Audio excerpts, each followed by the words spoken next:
The Joe Rogan Experience. Joe Rogan hosts one of the most popular podcasts in the world. I'm not an anti-vax person. Right. But despite his claims, he's used his platform to make false and inaccurate statements about COVID-19 and vaccines. If you're a healthy person and you're exercising all the time and you're young and you're eating well, I don't think you need to worry about this. He's also used racist and offensive language. We get out and we're giggling. Oh, we're going to see Planet of the Apes. We walked into Planet of the Apes. We walked into Africa, dude. Even with these controversies, Rogan remains wildly popular. So the question is, why?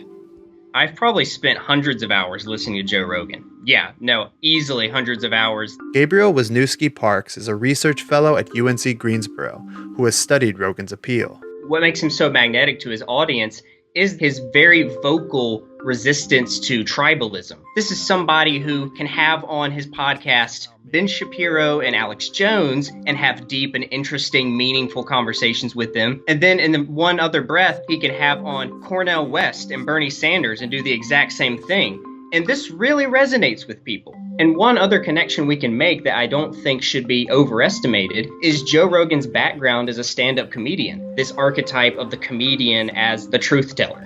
What's the worst thing that can happen if I'm a little high around my kid? They're gonna get extra hugs and daddy's gonna be paranoid about objects. Oh, look out. Rogan began his comedy career in Boston. He later rose to national prominence as a commentator for mixed martial arts and hosting the NBC reality show Fear Factor. In 2009, he started his podcast when the industry was still in its infancy.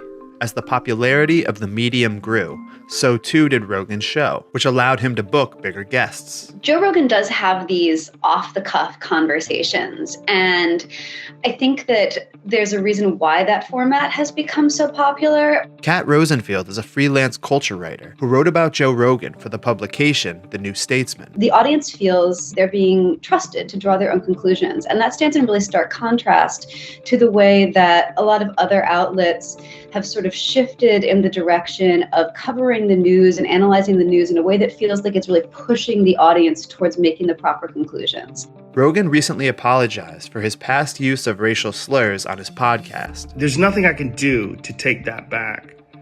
I wish I could. Obviously, that's not possible.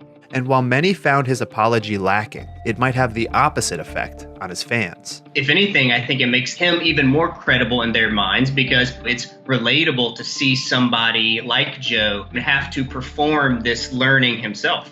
A Spotify representative declined to comment on whether it will take any action against Rogan. For now, it appears Spotify is sticking with him, despite his false claims and racist language. Joe Rogan's podcast absolutely has the potential to be dangerous, especially when we're talking about communication over a public health issue. But it can be just as dangerous if we're going to start censoring, because we need to figure out how to keep open those lines of communication in a way that is both critical and willing to question Joe Rogan's authority, but at the same time recognizes that his appeal and his popularity are already entrenched in his audience, and that's not going anywhere.